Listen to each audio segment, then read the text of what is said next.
the reason I want to bring you on first is I want to talk about a bit about Longford College.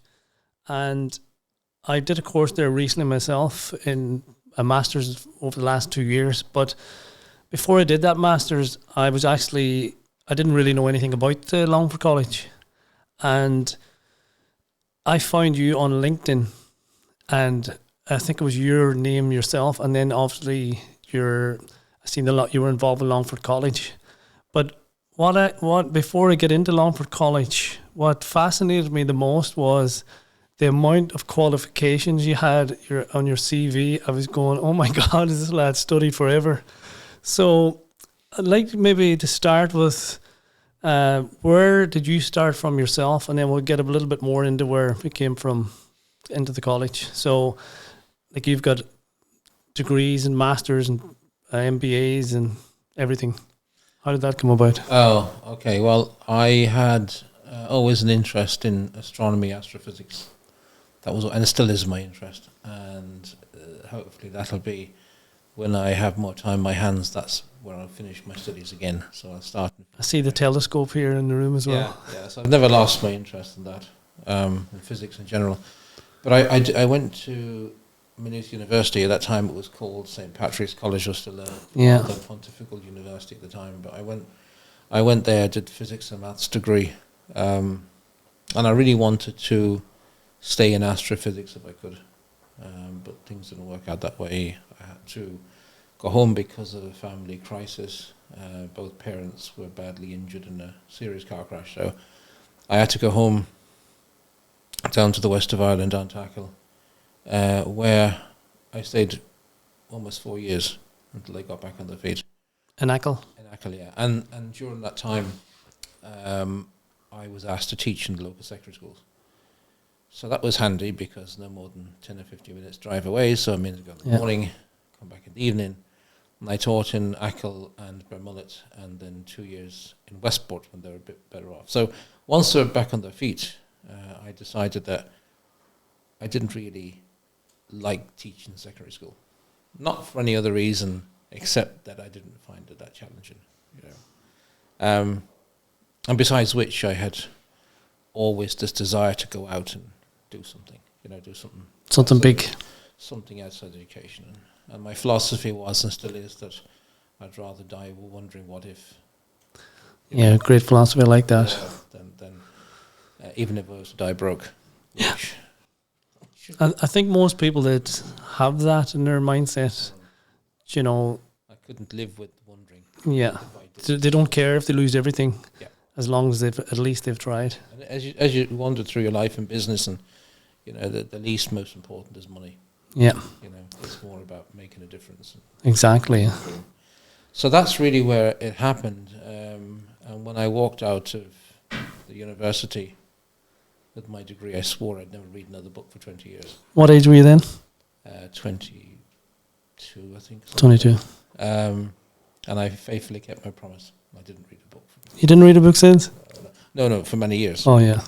But then, when I went over to England, I used to go over every year as a student to pay my fees through college anyway.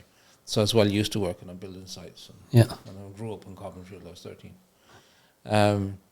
And then I continued that practice as a teacher during the summer because, teaching at the time and now again, personal taxation is ridiculously high, more than 50-60% of the time you're paying taxes. Yeah. And I wasn't a particularly well paid teacher, but nonetheless, that kind of got to me, Yeah. So I'd have to go to England and work on the building sites, maybe if I wanted to get a car or something. That's the only way that was going to happen. Yeah. But 1 year I went over to London, I never came back for like 18 years, 18 years. 18 years. I came back obviously every summer and all that stuff, but in terms of being domiciled in Ireland, it was 18 years before I came back. And I got a job, although I was qualified in physics, I got a job in chemistry, believe it or not. They thought I could do it, and I still don't know, did I do it right? But anyway, it was in the shampoo factory in West London, in a place called Hanwell. And they gave me the title of an industrial chemist, and I thought, this is important. I hate chemistry. I dropped it in first year. Right. But anyway, all it was just testing samples, and it was, a trained monkey do it, so I got away with it. But that's not what I wanted to do. And I then got another job then. I stayed in that job 6 months, and I got another job then in West London, near Heathrow Airport, a place called Hounslow, where I worked in a more technical capacity as what they call an applications engineer. And my knowledge of physics allowed me to do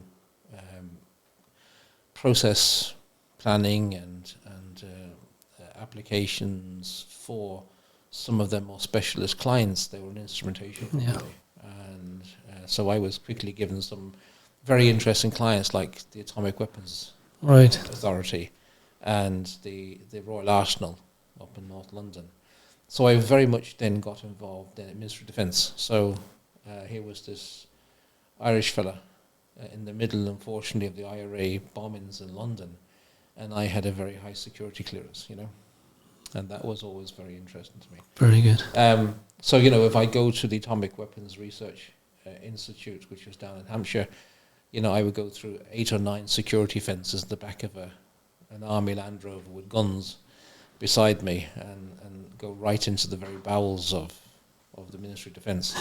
And then there'd be a mad scientist or two that would tell me all the official secrets. And I said, I don't want to know. I really want to know. So my job then would be to go back to the office then. And you would have been a high-profile kidnap. God, yeah. And that I would go back to the office then with the information. You'd put together the instrumentation that they needed, and then send the quote. Then the salespeople would take over. So that was a very interesting job, and I specialised in pharmaceutical industry as well as the weapons industry.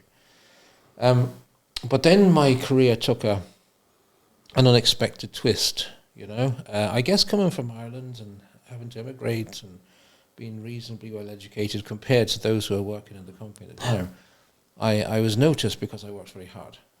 I was able to shift large volumes of work through my desk, not because I wanted to do it, it's just what was ingrained in me. That's what you were comfortable with? Yeah, it's what I always did, I always worked hard no matter what I did, and I always worked my father always says, no matter what you do, he says, no matter how crap the job you're given, do it the best of your ability. And I always live with that philosophy. Yeah, I think anybody that has made it has definitely worked hard to get there, unless obviously they were handed it. Yeah, no matter how menial you think the job is, you should do it to the best of your ability.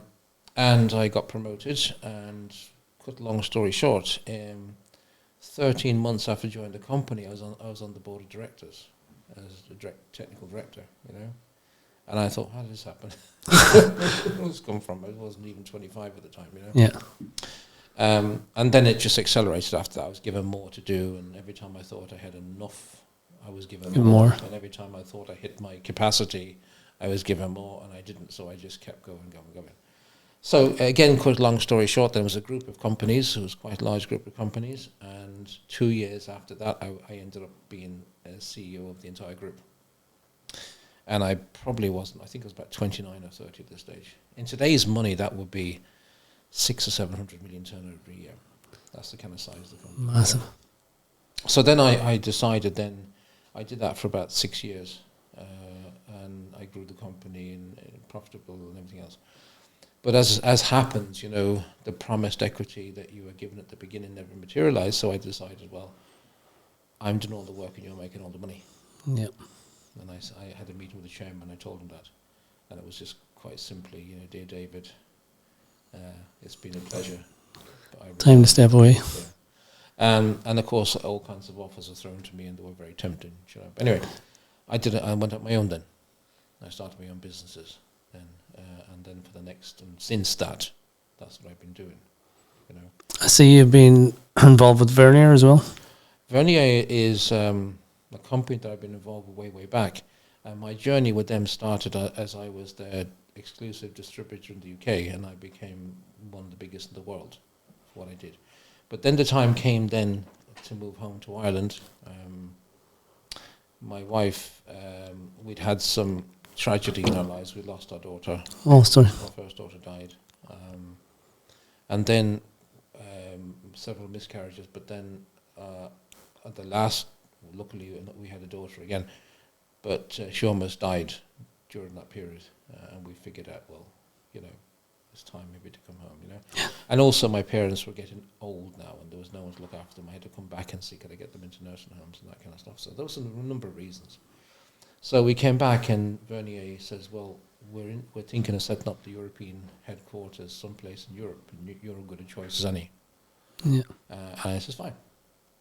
So I was given equity in the company, and it's been, the European headquarters has been operational here in Longford for the last 12 years or more, you know, and looks after all of the European interests of Vernier. So Vernier, just to explain to people, you pit like science equipment into schools and... Yeah, it's a company that manufactures, one of the first actually that manufactured digital data logging, if you like, for science experiments. So we'd have 90, 100 sensors that would measure everything from temperature or pH or anything a science teacher would need in the lab, and more, in fact.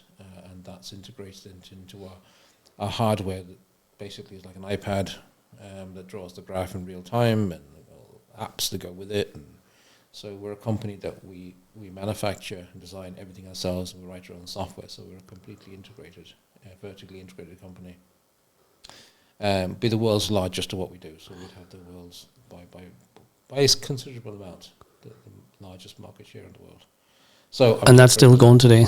Yeah, oh yeah, it's very much going today. And next week I'm travelling for 3 weeks, solid, you know, hopping over East and West Europe in the usual round robin that I have to do to see our offices and things like that. So it's still a very successful company, and it's still growing, and it's still leading in terms of innovation and that kind of thing. And going back to, you know, when I mentioned all the degrees and studies, where did you get back in from? Okay, so you stopped at 22. So I people ask me how many degrees I've got, and sometimes I've got to stop and think, and I give a different answer every time. I know, I remember asking you, where did you get the time to do this? And I forget. I think it's something like 13 of them or something. 13? 14, something like that, yeah. Because I, obviously, that last master's I done was my second master's. I actually left school early. Yeah. Did 0 exams, didn't even do my junior cert. Yeah. And I didn't really, obviously, I got into the fitness around when I was 20. And I started reading, obviously, more fitness stuff. And it wasn't really till, to be honest, it was about 29 that got really stuck into it. And obviously I have 2 master's degrees now, I did a postgrad. But they took a lot of time and a lot of energy. Well, and as I say, like, hats off to you for... Yeah, well, so the reason I do it, you don't realise just how much time you have on your hands. You know? Yeah, I suppose what kids, you do with your time. Yeah, my kids are grown up now. And what really made me think about this, I knew I needed to do an MBA. I needed to have some formal business education. Okay, so when you're an entrepreneur and you run businesses, you think that you know everything. You know, yeah. What can an academic teach me? They can, in fact, they can. That, you know, what I found the value of the MBA was that I found that you hear different perspectives, but interestingly enough, the theory behind the practice that you've been doing anyway begins to make you think differently. You understand more. And also the case studies of other companies, how they did it, and you can borrow from that. You know, but. On the education front, the MBA was the first degree I did before I hit this kind of mad cycle of collecting degrees. Sometimes I would do 3 degrees at once. You know? I thought I was bad doing 2. Yeah. And it's not as difficult as you think, really. You get good at it after a while. And I'd avoid ones that needed a physical written exam, although some of them did, simply because it took time. I had to go to a venue and sit down and do an exam. That just to me was a waste of time, you know, and it's influenced how I've taken the college really in terms of written exams too. So not to go too much went, but my journey took me through business, innovation, data mining or data analytics, law, education, a few more business things. That's really where I've zigzagged through, you know. And looking at that, obviously, that's where the Longford College came about. I see, like, because you run, I have a lot written down here, like, obviously you've got the MBAs, you've got executive MBAs, business law, you've got agriculture, you have bachelor's degrees, and then there's another section of that which sort of separates is like sports science, so sports physiology, sports psychology, and advanced sports performance, musculoskeletal degree, master's degree. So where did the idea? I know I was listening there at the graduation just last week that that had only started through COVID. Can you explain a bit more? Okay, so the college started in a very odd way. It was something that I had in my mind for some years, and I felt that education was neglecting a lot of people. And the first cohort that I thought, we have to help unmarried mothers. They fall pregnant young, and maybe the boyfriend or the husband or whatever doesn't stand up to his obligations. So you have this young, vulnerable girl who is looking after a baby for 3 years. Why can't she get a degree? True. And come out the other end with something, So I thought that's something that we need to. And I thought about how to do that, and I wasn't really getting very far. But at a chance meeting with an old friend of mine in London, the year before COVID kicked in, he was an ex-Manchester United footballer. And you're a Man United fan? Yeah, that's how I know him. And he played in the Cantona era, so he would have played in the teams before the class of '92 kicked in. So, in fact, Gary Neville took his spot at right back. But we stayed friends, and we always kept in contact. And of course, through him, then I'd be introduced whenever we meet up in Manchester to other players. So I started to get to know quite a few of the Manchester United team, and then the hierarchy from the top down, So he said, "Look, we need to do something for players who are leaving the game.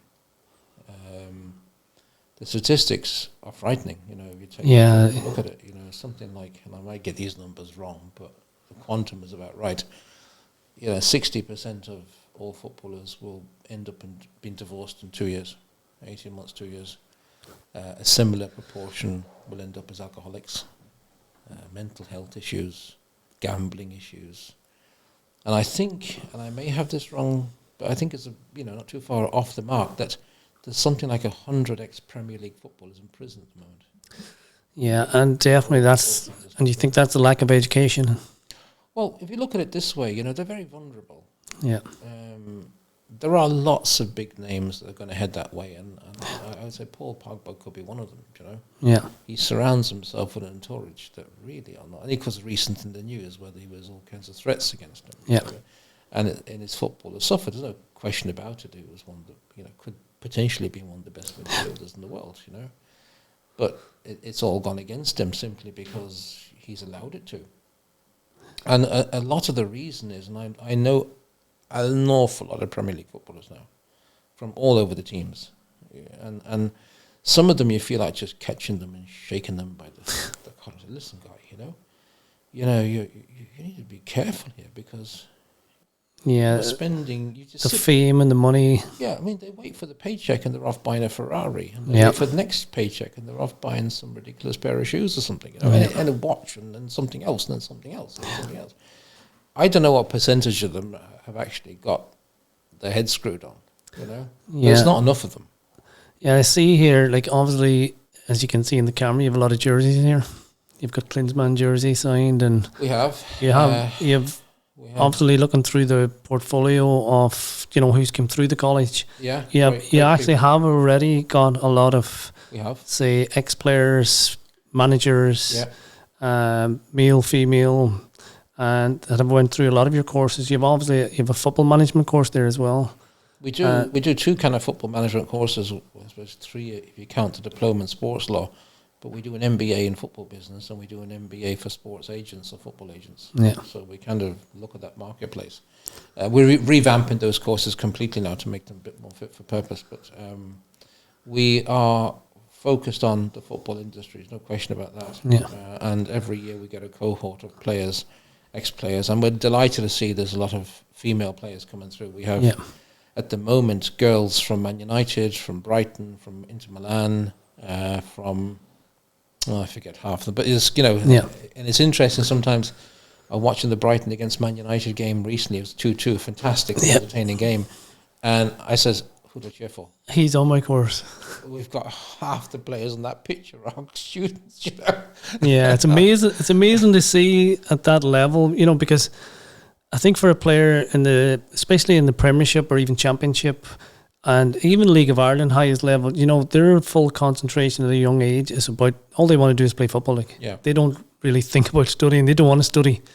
And I've actually spoken to a couple that were actually on my own course and had finished, and like obviously it's the best thing they'll ever do, you know, because it does open doors.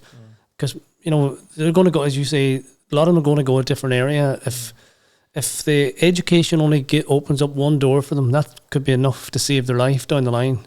It gives them confidence. Gives them a lot of things. And I've heard, you know, things come back from players in different respects. Like a lot of Spanish players are very family orientated, and their cousins and whatever. Their brothers or sisters expect them to put money into business ventures that they want to start, and they think the money is easy got.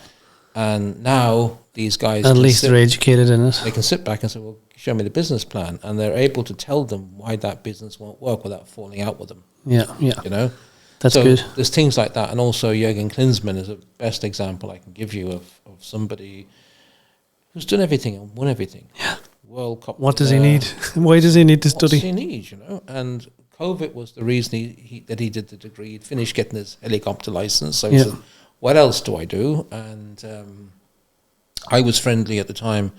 And that's how I got to know Jürgen, was that we both knew a sports journalist. I think it was Sky Sports now.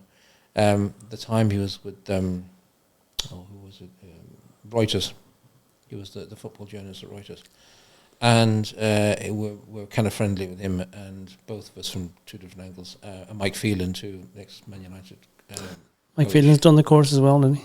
No. He keeps saying he wants to do the MBA, needs to do the MBA. Then he realises he's too busy, he can't do it. And then every year he'll come back and say, I need to do the MBA. And I said, do it. Oh, I'm not too busy. But Jürgen Klinsmann was a very interesting guy. One of his all-time ambitions was to get a degree. Okay, so, and I said, well, why don't you do it then? You know, well, why not? And now his son is on the MBA course. Very good. Too, Jonathan, who plays for LA Galaxy, he's a goalkeeper at LA Galaxy. But they've all come on for different reasons. Aspilicueta was probably one of the most model students we had, and Peter Cech, for example. Peter Cech, I seen was on. Now doing his PhD with us. Yeah. You know, and making big difference in how the Champions League may go forward. Yeah. So for a small little college that's not even 3 years old, that can make that kind of difference, makes me think, what the hell, you know, the power of education is obvious now. It is, most definitely. And I think everybody, you know, when I left school, I had no interest in school. I just wanted to get out working. But as the years went on, like I said, I'd like to do this and like to do it. That's why I started studying, obviously studying the stuff that I like, that I got into sports, exercise, fitness. And obviously it's good to get back in there.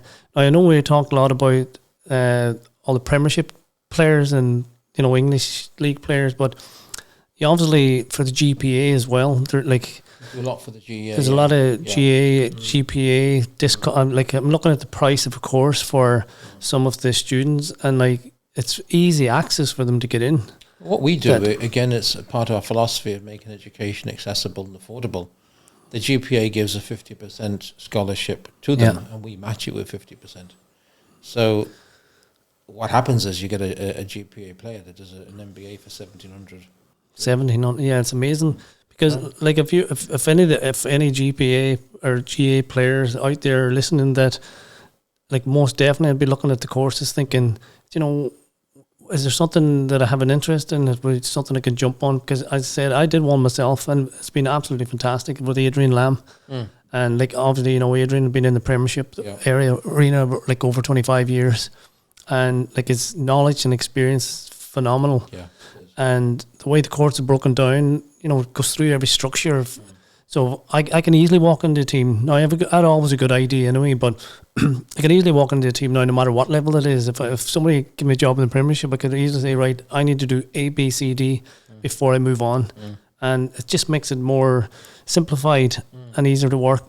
So, like as I say, these courses are open to everybody. And obviously, as I say, you've got the executive MBAs, you've got the health management.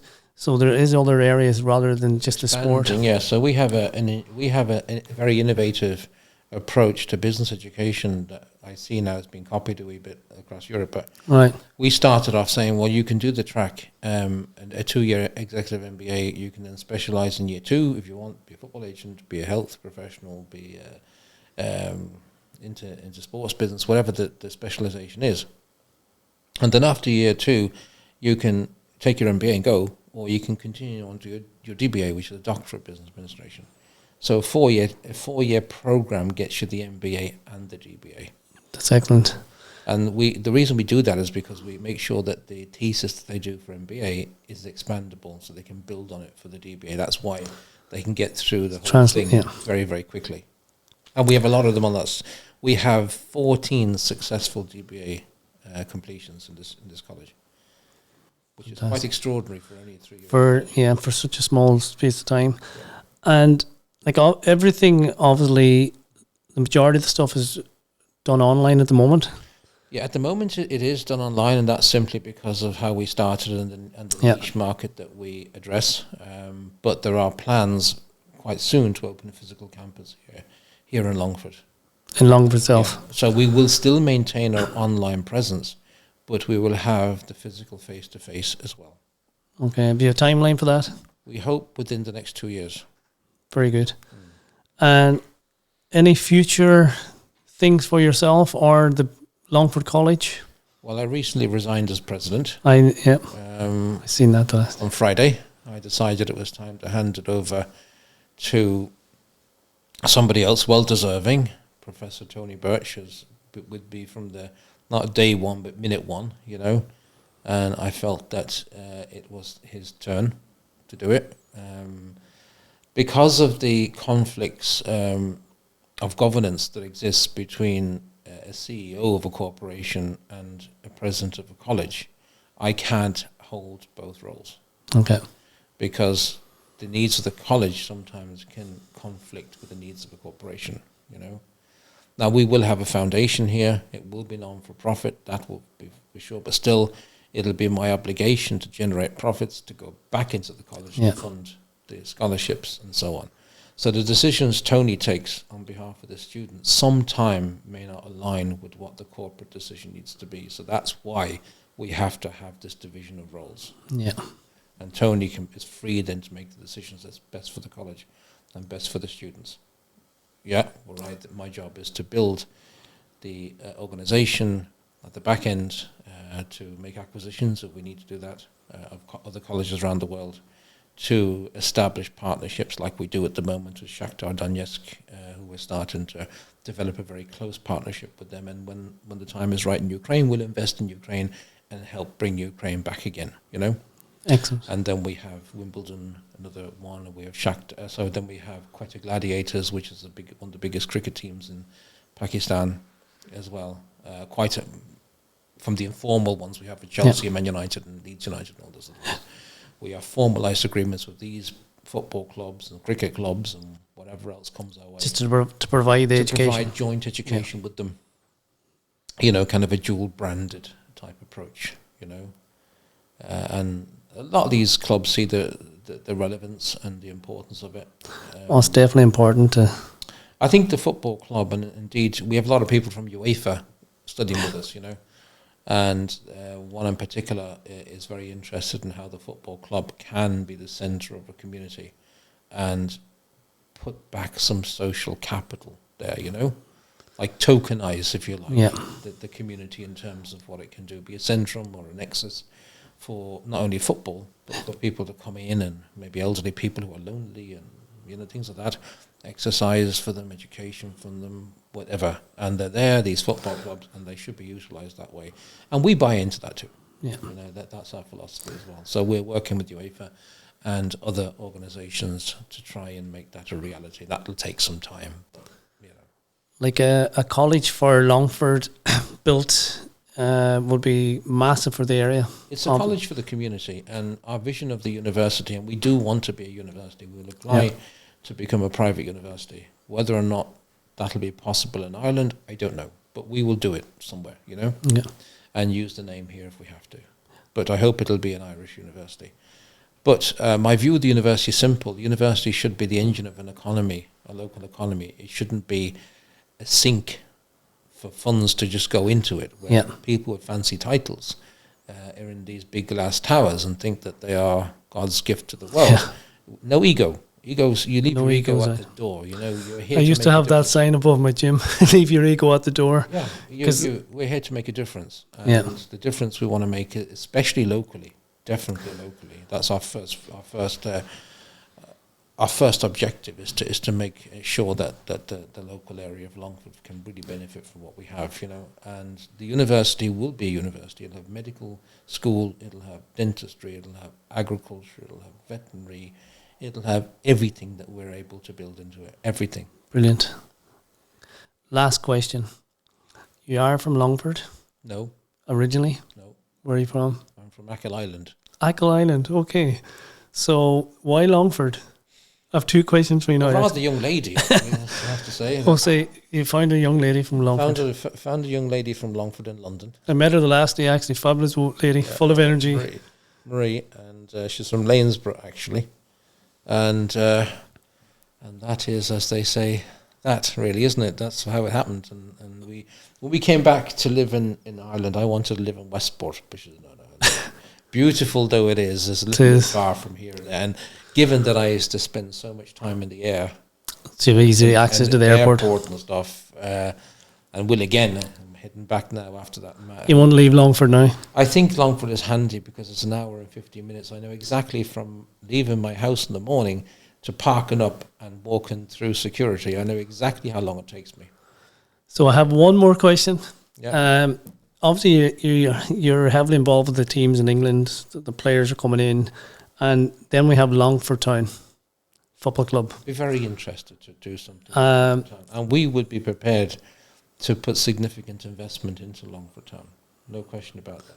Yeah, because they have a fantastic facility here. It's very central Ireland. There's no reason why that couldn't be. There's no reason why it can build up. So, do you think there'll be a link there down the line? I would love that to be a link down the line. It's not for me to say, is it? Really? But not really, but from my point of view, if anyone's listening, I would love to have a conversation. So hopefully there's somebody listening there who might be able to come and talk to you, because that would be a massive link. Yeah. You know, I spent a couple of years up in Sligo Rovers there. I'm actually going back next year.